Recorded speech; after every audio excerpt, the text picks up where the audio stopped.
Mas vamos falar do trem da alegria bélico, né? Vamos falar de uma viagem sem propósito, sem transparência e sem respeito.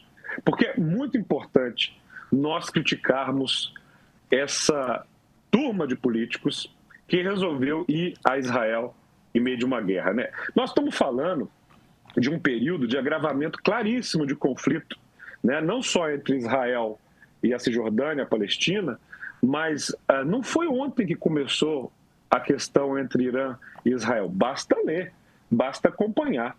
Eu sei que um prefeito e um vereador tem que estar com os olhos no município, mas com a cabeça no planeta, porque não tem nenhuma cidade flutuando no espaço, né? O que acontece em Israel e no Irã vai ter impacto no preço de combustível, e o prefeito tem de cuidar de ônibus, e de contrato, e de cesta tarifária. Então, ignorar o que está acontecendo lá fora é desrespeitar o próprio povo. E, nesse caso, participou dessa viagem um prefeito aqui da minha cidade, o prefeito Álvaro Damião. Para quem não conhece, a cidade do ano passado ele reelegeu Fouad Noman, que morreu recentemente, e assumiu, portanto, o vice-prefeito Álvaro Damião, do União Brasil. E ele estava nessa viagem. Vou colocar o primeiro ponto, que é o ponto da falta de transparência institucional. Ninguém sabe quem custeou essa viagem. Já ouvi dizer que foi o Estado de Israel. De que maneira? Onde é que estão os dados? Onde é que isso foi prestado de conta às câmaras municipais? Onde é que isso saiu nos diários oficiais? Quanto custou? Quem pagou? Aqui em Belo Horizonte, a prefeitura não divulgou os valores, as fontes de recursos, nenhum documento, nenhuma agenda oficial. E a omissão, isso fere frontalmente, gente, a LAI, que é a Lei de Acesso à Informação. Aqui em Belo Horizonte tem uma lei municipal, inclusive da minha autoria, que o prefeito tem que divulgar diariamente qual que é a agenda dele. O que estava fazendo Israel? Ou seja, né? Qual que é o encontro no dia 1, qual que é o encontro de manhã, de tarde, de noite? Vou falar, silêncio por si só é afronta à democracia. Segundo ponto, é um deslocamento internacional sem uma finalidade clara, Vitor. Afinal de contas, assim, qual que é o objetivo? Qual que é o benefício que se traz, por exemplo, para a população de Belo Horizonte?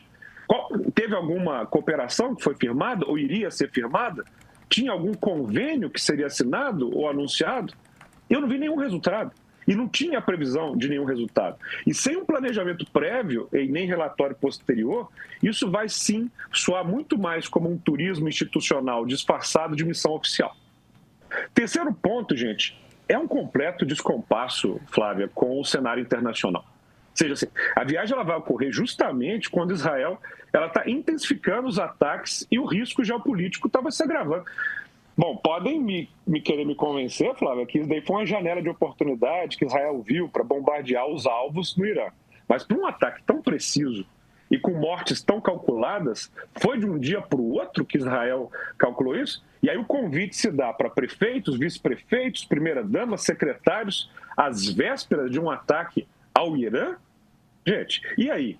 Na hora que há uma visita oficial de uma prefeitura no lugar de conflito, ou seja, há uma visita numa zona de guerra sem um alinhamento diplomático, porque esses prefeitos pediram permissão para o Itamaraty para ir, conversaram em conjunto com o governo federal. Vai lembrar que quem tem soberania no Estado é a União.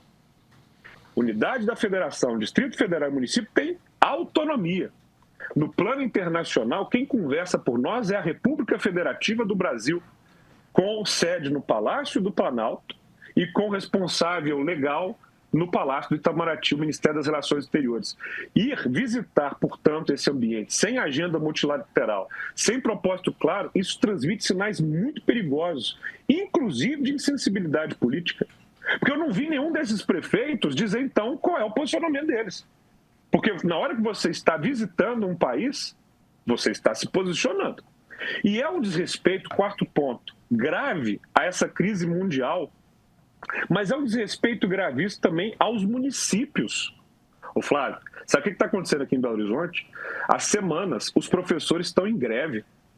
Os alunos, nós já estamos em junho, não receberam os uniformes escolares. Tem mãe, tem pai que não sabe o que fazer porque os alunos não estão em sala. Eu fui ontem me vacinar com a influenza, gripe, no posto de saúde. A enfermeira me contou que ela teve que comprar um microporo para colocar depois da injeção em mim, porque não está recebendo. E também estão em greve, portanto a vacinação está atrasada e demorando e as pessoas não estão ali. Ou seja, se você tem, no caso de Belo Horizonte, sim é mais grave, porque o titular faleceu, o vice viajou, então quem está no comando é o presidente da Câmara, que não tem a autorização, a autoridade para negociar essas questões tão sérias. Ele então somente cumpre o papel de substituição, né? E isso tudo, gente, vai fazer porque a gente tem, assim, uma crise social administrativa na hora em que o chefe do executivo resolve se ausentar. É um desprezo, desculpa, eu conheço o prefeito, ele foi vereador comigo 8 anos, ele era o vice de uma chapa com a qual eu disputei, mas eu estou sendo aqui responsável com a crítica e baseando ela totalmente em dados.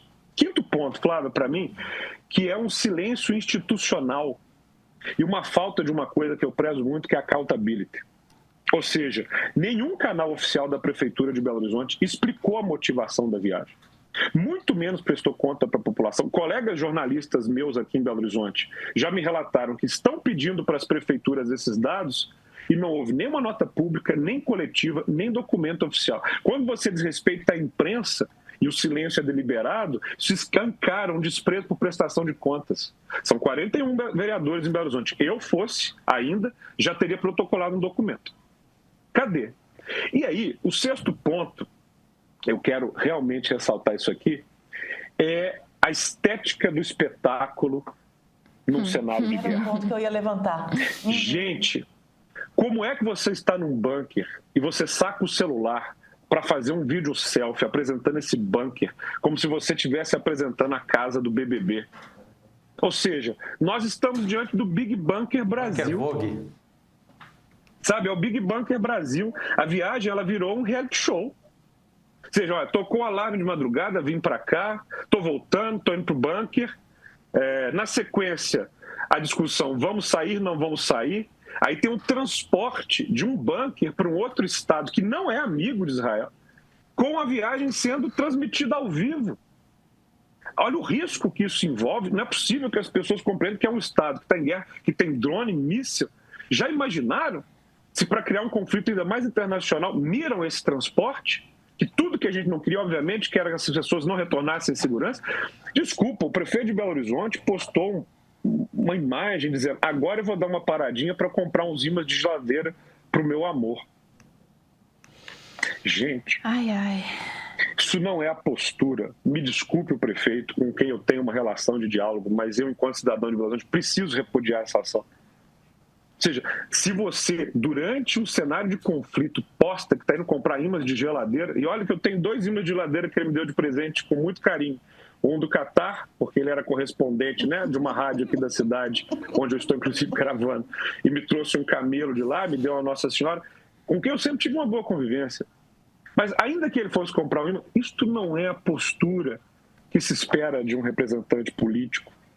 Então, essas autoridades públicas, elas não estavam em excursão turística. Elas não estavam em live de influenciador. Eles não são a Virgínia, sabe?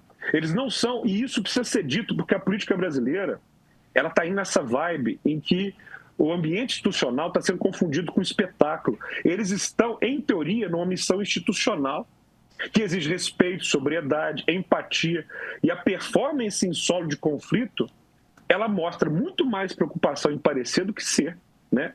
E cargo político, gente, ele não existe para satisfazer vaidade de ninguém, não. Ele existe para servir o povo. E nenhuma viagem, né, ainda mais em tempos de guerra, ela pode ser feita sem transparência. Ela pode ser feita sem propósito. Ela pode ser feita sem responsabilidade. Sabe, para fechar, não se governa com vídeos, não. Se governa com compromisso. E faltou muito compromisso de todas essas autoridades que fizeram o cenário institucional brasileiro passar um papelão diante de um cenário gravíssimo. E basta acompanhar os comentários nas mídias sociais, dos portais. Eu tive a medida aqui em Belo Horizonte, né? As pessoas ficaram revoltadas com isso. Ninguém achou graça. Inclusive, vários dos comentários até passavam do limite, do desejo, do que eles queriam que acontecesse com essas autoridades por lá. Mas a verdade é que a política brasileira já está muito fragilizada na sua imagem. E esse episódio não contribuiu, mas não contribui em nada com isso. Os municípios brasileiros precisam de menos Big Bunker Brasil e mais ação nas prefeituras. Em 2018, Jair Bolsonaro, um político abertamente hostil ao regime democrático, chegou aqui, à presidência da República, pelo voto. Ninguém pode ter a ilusão de achar que não há conflito em democracia. Não, os regimes democráticos são muito conflituosos. E 4 anos depois se movimentou para continuar aqui, mesmo não tendo votos para isso. Democracia é um regime intrinsecamente frágil.